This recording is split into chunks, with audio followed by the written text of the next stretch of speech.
Today I'll be reacting to Larry Bird's most savage moments. Larry Bird, he's one of the greatest players in NBA history, so let's check out the video.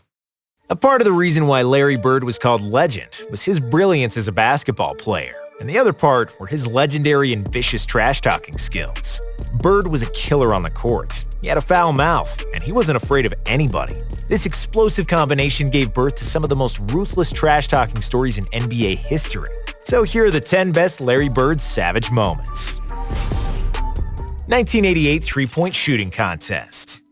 The three-point shot in the NBA was first introduced in the 1979 NBA season, Larry's rookie year. 7 years later, at the 1986 All-Star Weekend in Dallas, the NBA brought the first official three-point shooting contest to the scene. Larry won it, and repeated next year at the All-Star Game in Seattle. In 1988, he was going for a three-peat in Chicago. Before the start of the contest, Bird entered the locker room, did not speak a word to the other competitors, and just took a good look at them. He finally said, "I'm just looking which one of you is going to come in second." The room was filled with silence, because they all knew what kind of a shooter Bird was. Of course, Larry would go on to win again, proving that he's the best shooter in the world. He won without taking off his tracksuit, famously raising his hand while the contest-clinching three was still in the air. Response to Craig Hodges. Nah, that's funny. Nah, Larry Bird. It's different when somebody talking trash, but when they back it up, you can't come back from that. Nah, bro went inside the locker room, said, "Who's coming in second? I'm winning this with ease." That man still had on his Larry Bird still had on his warm-up jacket, won that contest with ease. Nah, that's nuts. Nah, winning the three-point contest 3 straight years though, that's sweet. That's clutch right there. That's sweet. His hand while the contest-clinching three was still in the air. Response to Craig Hodges. Craig Hodges was one of the best shooters in the 80s, and he competed in the three-point shooting contest with Larry each time Bird was participating. Larry won 3 times, and Craig finished second twice. When Hodges finally took home the title of the best three-point shooter at the All-Star Weekend in 1989, reporters asked him if the main reason for his victory was Bird's injury and non-participation. Craig said, "Larry knows where he can find me," and Bird replied, "I know where, at the end of the Chicago Bulls bench." Craig thought he did something. He said, "You know where to find me." Larry Bird said, "Boy, you thought I'll find you at the end of the bench." That's tough. No, that's tough. No, Craig Hodges, he was a good shooter though, but no, you can't come back from that. You can't come back from that. No, you was done. You was done. No, that's funny. No, that's absolutely hilarious. No, bro said, "I'll find you at the end of the bench." That's hilarious. Nah, Larry Bird was different. Nah, he was a flat out savage for real. That's hilarious. That is too funny. No, I gotta go back for that. That's hilarious. Main reason for his victory was Bird's injury and non-participation. Craig said, "Larry knows where he can find me," and Bird replied, "I know where, at the end of the Chicago Bulls bench." The left-handed game. Larry Bird was in the prime of his basketball brilliance in the 85-86 season, when he led the Celtics to the title. They lost only 1 game at home throughout the season and the playoffs, setting an NBA record with 50-1. The Portland Trail Blazers were the only team to defeat the Celtics at home in December, so they were a good bet to win in front of their crowd in February. Before the game, Bird surprised his teammates and journalists by saying that he would shoot all his shots with his left hand, except long jumpers. This was the last game of a long road trip, and Larry would always find new motivations and challenges to get through the monotonous grind of the regular season. In the game against Portland, he'd go on to have one of the most memorable games of his career. He hit a shot to send the game to overtime, and then hit a game winner in the OT. Bird finished the game with 47 points, with 14 rebounds and 11 assists. He scored 22 points with his left hand out of sheer boredom and fun, which tells you how insanely good and confident this guy was. Ain't no way. Ain't no way. What? That man said he had 47 points. What was it? 14 rebounds, 11 assists, and 22 points was from his left hand? No, that's insane. That's absolutely insane. Let me see. Was it 47? Was that half of 47? So almost half his points was with his left hand. No, that's crazy. That's crazy. No, Larry Bird, he's definitely like one of the most skilled players to ever touch a basketball. No doubt. Boredom and fun, which tells you how insanely good and confident this guy was. White guys guarding him. Larry is not white. Larry is clear, said Bill Murray in Space Jam, while explaining Bird's ethnicity to Michael Jordan. Larry Bird had skills for days. He was thinking the game 3 moves in advance, and his jump shot was money. He was nimble at 6'9", but he wasn't by any means an athletic player. Bird suffered from WMCJ syndrome, which stands for white men can't jump, and he was aware of it. On one occasion, he called basketball a black man's game due to the natural ability and athleticism of African American players. Because of that, he hated when the opposing teams would defend him with another white guy. Bird said that it was disrespectful to his greatness because he was dropping 30 and 40 on the most athletic players in the league. So if you put an unathletic white guy on him, that's barbecue chicken right there. In the trainer's lab. Oh, that's funny. Oh, no. Bro felt disrespected because they put a white guy on him. And that's actually crazy. No, that's wild. No, that's crazy. The fact he actually said it though, nah, ain't no way, ain't no way. No, that's funny. That's actually hilarious. Bro felt disrespected if teams put a white guy on him. That's messed up. No, that's actually wild. That's wild. That's wild. Oh, no, that's funny. That brother felt disrespected. Nah, Larry Bird took that personal. Nah. Oh, no, that's funny. White guy on him. That's barbecue chicken right there. In the trainer's lab. The highest scoring game in Larry Bird's career came in the 1986 season, in a game against Dominique Wilkins in the Atlanta Hawks. At the beginning of the first quarter, it was obvious that Larry is in the zone. He'd hit everything he threw to the basket, with the announcers repeatedly saying they were watching the greatest shooting exhibition in basketball history. Bird scored 60 on 61% shooting and 15 of 16 on free throws, hitting ridiculous shots over several players.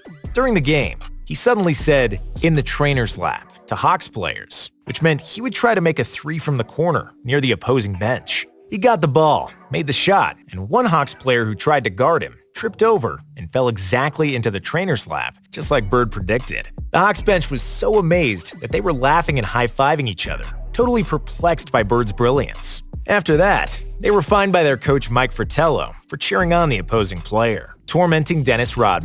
No, that's when you know you hooping. No, they was going crazy on that bench though. They falling on each other. No, they was going crazy. Ain't no way. Them shots were insane though. I ain't even gonna lie. Them shots were insane. And the coach fined them. That's tough. That's really tough. They were fined by their coach Mike Fratello for cheering on the opposing player, tormenting Dennis Rodman. Dennis Rodman was one of the best defenders in NBA history, with quick feet, long arms, and a motor that never shut down. He was a pest, an annoying pest who never stopped guarding, provoking, and getting into everybody's face, and he used to be a nightmare for scorers around the NBA. However, when he was just starting out, he needed to get some schooling from Bird. After Larry scored 4 consecutive shots over Rodman, he opened his mean mouth and started destroying Rodman. Bird started yelling at Rodman's coach, Chuck Daly. "Who's guarding me, Chuck? Is anyone guarding me? You better get someone on me or I'm gonna go for 60. Even though Rodman was almost superglued to him in an effort to deny him the ball, Bird was at his sarcastic best. "I'm open. Hurry up before they notice nobody is guarding me. Merry Christmas." No, why he do Rodman like that? Rodman wasn't no bad. No, Dennis Rodman, it wasn't a bad defender at all. He was an elite defender. And Larry Bird act like he wasn't guarding him. That's tough. No, ain't no way I'm gonna let another man disrespect me like that. I'm guarding you. I'm hand checking. I'm pushing. I'm pulling you. And you like, who guarded me? No, that's tough. You can't go out like that. You can't go out like that.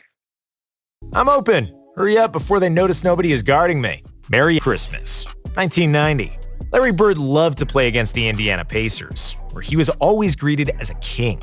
It was where the hick from French Lick grew up, made his first basketball steps, and took Indiana State University to the 1979 NCAA Finals. And the game Boston played against the Pacers played on December 26, 1990, will forever be etched in memory of the Pacers shooting guard, Chuck Rifleman Person. Before the game, Person said to the reporters, "Rifleman is in the building. I'm going bird hunting today." At the tip-off, Bird replied to Person that he has a Christmas present waiting for him. While Chuck sat on a bench during the game, Bird received the ball in the corner and shot a three-pointer. As the ball was flying towards the basket, Bird turned to Person and said, "Merry effing Christmas." The ball, of course, came in without touching the rim, torching the Suns' bench.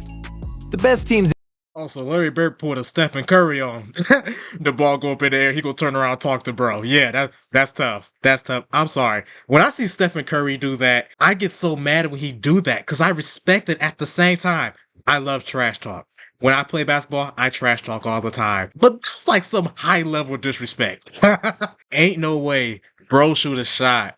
Ball flying, ball is in midair. He turn around, look at you, start talking crazy.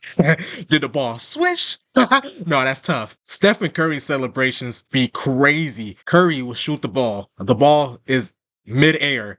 Turn around. Bro will start dancing while the ball go in the hoop. That is so disrespectful. And the fact that he ain't doing a little dance, he dancing across the whole court. Nah, see, I'd be so mad when he do that. But the thing is, I respect it because if I shot like Stephen Curry, I'll be talking trash like crazy. No, I'll be. Oh my gosh! If I shot like that, oh my gosh! Oh yeah, I will be talking crazy. Of course, came in without touching the rim, torching the Suns bench.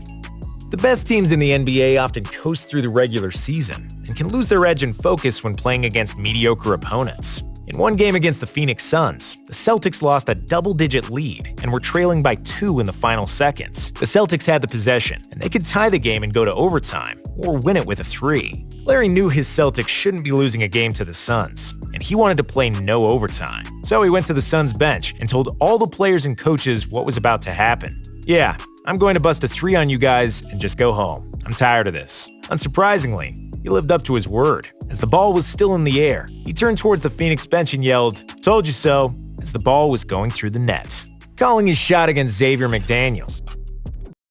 That's disrespectful. See? Like when I said with Stephen Curry do that? When you shoot the ball and you telling him, "I told you so," and that's how the game end, that's disrespectful.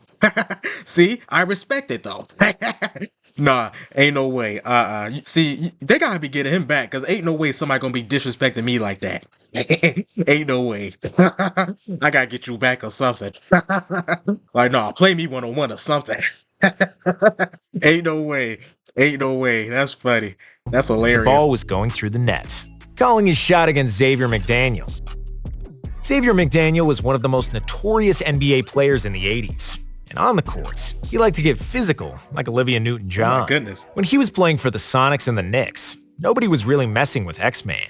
However, Bird was not afraid of a scuffle, and there are multiple stories of Larry participating in bar fights during his NBA career. In a crowded Supersonics arena. Dang, Larry? Bar fights? Dang. Oh, Larry, you gotta get yourself in them situations? Man, Larry wasn't playing. Oh, man. Stories of Larry participating in bar fights during his NBA career. In a crowded Supersonics arena, Boston and Seattle played a close game tied just 10 seconds before the end. At that point, Celtics coach Casey Jones called a timeout, and Bird confidently told him to just give him the ball and that the others move out of the way. On his way back to the floor, Larry said, "That's exactly where I'll get the ball, and I'll score the game winner in your face," while X-Man replied, "I know you will get it there. I'm waiting for you." Bird received the ball right where he said he would and made a tough fadeaway shot. After Bird realized there were still 2 seconds left, he told McDaniel, "I didn't want to leave 2 seconds on the clock," while X-Man walked back to the Sonics bench in disbelief, tormenting a young Clyde Drexler. Now, Larry Bird funny. I ain't gonna lie. Larry Bird, he's hilarious. These stories are hilarious. Bro mad because he left 2 seconds on the clock. That's funny. No, Larry Bird, these stories, he's actually hilarious. These stories are too funny. Walked back to the Sonics bench in disbelief, tormenting a young Clyde Drexler.